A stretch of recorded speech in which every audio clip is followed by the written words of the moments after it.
Hi guys. माझ्या आजूबाजूला दिसणाऱ्या दृश्यांवरून तुम्हाला एक कल्पना आली असेल का आम्ही कुठे आहोत. आम्ही आलेलो आहोत कोकणात. हे माझे पप्पा आहेत आणि आज आम्ही चाललोय असंच फिरायला. तर आम्ही आता चाललोय अशीच थोडी थोडी गणपतीची खरेदी करायला, गणपतीचा नैवेद्य किंवा फुलं वगैरे बाकीची. पप्पा आपण कुठे चाललोय? खारेपटण. आमच्या इथून थोडीशी लांब एक बाजारपेठ आहे, तिचं नाव आहे खारेपटण. तिथे जाऊन आम्हाला सगळ्या वस्तू घ्याव्या लागतात, कारण इथे जवळपास असं मोठं मार्केट नाही आमच्या इथे. तर आता आम्ही तुम्हाला दाखवणार एक असा रस्ता जिथून आम्ही पावसाळ्यातून प्रवास करतो. आता तुम्ही बघू शकता ही वाट. हे कुठलं जंगल नाहीये किंवा कोणता ऍडव्हेंचर पार्क सुद्धा नाहीये. तर हे आहे आमच्या घरापर्यंत जाणारा, म्हणजे जो मेन रोड आहे तिथून आमच्या घरापर्यंत येणारा छोटीशी एक पायवाट आहे. आम्ही इथून दर पावसातून प्रवास करतो.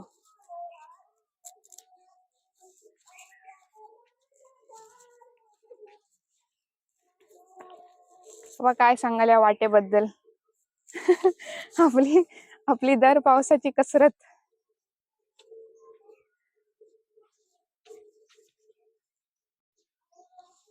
हे बघा, इथून एखाद्या सामान्य माणसाला ये जा करणं म्हणजे जवळजवळ अशक्य आहे.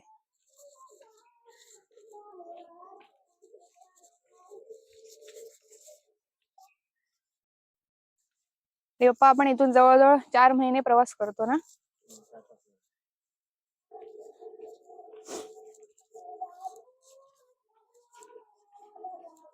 दोन्ही बाजूनी पूर्ण जंगल आहे असं.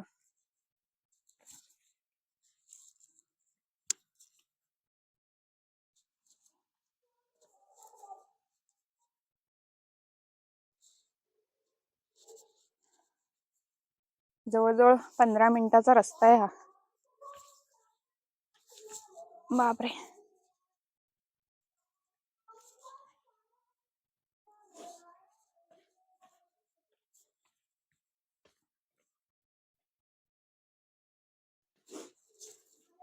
आणि ह्या रस्त्यात आम्हाला अडचण म्हणून कमी होती, म्हणून हा एक छोटा ओढा सुद्धा आहे त्याच्यात टाकलेला मध्येच. ह्या ओढ्याची रचना बघा कशी आहे. म्हणजे इथून सुद्धा तुम्ही जाऊ शकता, पण इथे एक मोठा भोवरा आहे जिथे तुम्हाला जास्त जर पाणी आलं तर इथून तुम्हाला एंट्री करता येत नाही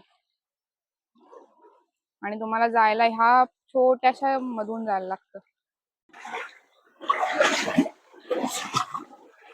ओढ्यातून पलीकडे जाण्यासाठी पहिल्यांदा आम्हाला या छोट्याशा गबीतून इथपर्यंत जायला लागतं.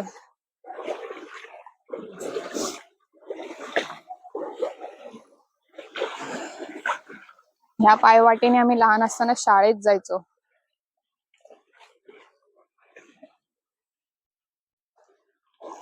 हे बघा, आता इथून ही वाट वरती जाते. ही अशी छोटीशी व्हाळी आहे. हे बघा, ही पुढे जाऊन एका मोठ्या व्हाळाला मिळते. तो व्हाळ पण मी तुम्हाला आता दाखवणार आहे. हा, तुम्हाला वाटलं असेल व्हाळी पार झाली आणि आमचा रस्ता संपला, तर तसं नाहीये. अजून आम्हाला पुढे 5 मिनिटं चालायचं आहे.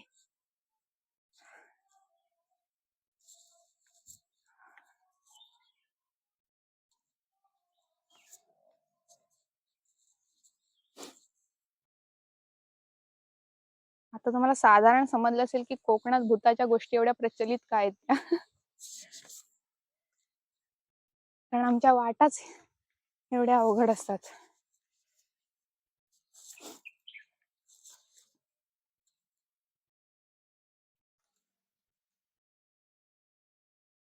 बघा केवढी उंच उंच झाड आहेत पूर्ण रस्त्याला. इकडे माकडं, वांदर असे अनेक प्राणी असतात. सरपटणाऱ्या प्राण्यांची तर संख्या मोजूनच दमाल तुम्ही. इकडची भूत आम्हाला ओळखतात चांगले. भूतांशी कनेक्शन झालेले.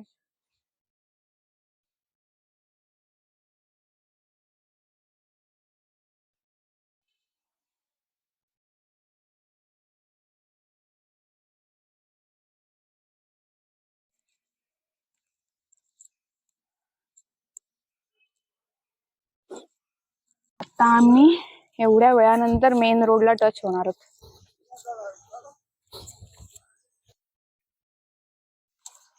हा आहे आपला मेन रोड. फायनली.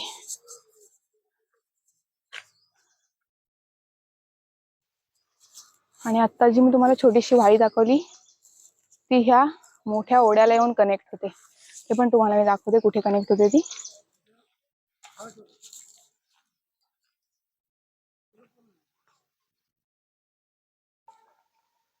हे बघा, इथे ती छोटी वाडी येऊन कनेक्ट होते आपल्याला.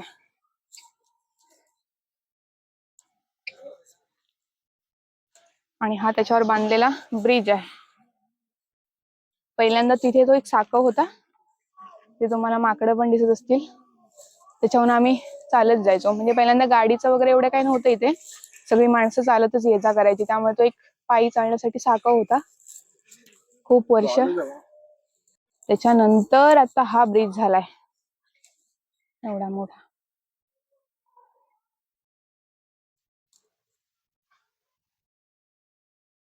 पासून थोडस वरती आल्यानंतर आम्ही इथे आमची गाडी पार्क करतो. त्याच्यानंतर आम्ही पुढे मग प्रवासाला सुरुवात करू शकतो. थोड्या खर्चाचा रस्ता पार केल्यानंतर आमच्या प्रवासाला सुरुवात झाली. चाललो आहे खारेपाटणला. खारेपाटणला म्हणजे अजून रोड चालू नाही झालाय खारेपाटणचा. हा केळवलीतलाच रोड आहे. शेंगावाडी ते केळवली हाता येतो. आता यानंतर मी तुम्हाला दाखवते केळवलीतलं एक सुप्रसिद्ध मठ आहे गगनगिरी मठ, तो दाखवणार आहे.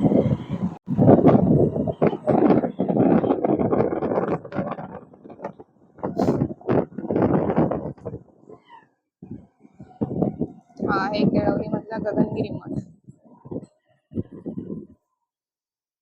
इथून थोडं पुढे गेलो का केळवली कॅन्टीन लागते. त्याला आपण केळवलीची एक छोटीशी बाजारपेठ म्हणू शकतो.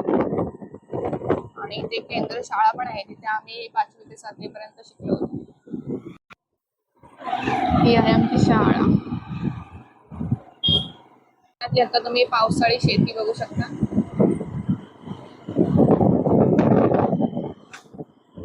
कोकणात जास्त करून भात शेतीच करतात. जसं हंगामी पीक घ्यायचं झालं तर पीक वगैरे आहे, पण पावसाळ्यात जास्त तुम्ही इकडे बघितलं तर भात शेती.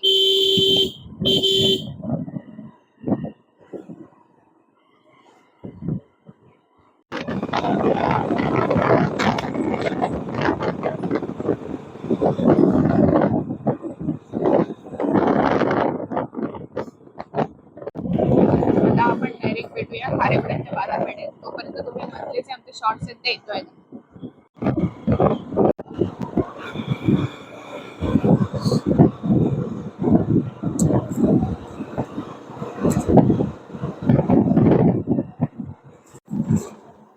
आपण आता ही एंट्री करतोय खारेपाटणला. आणि हा आहे मुंबई गोवा हायवे.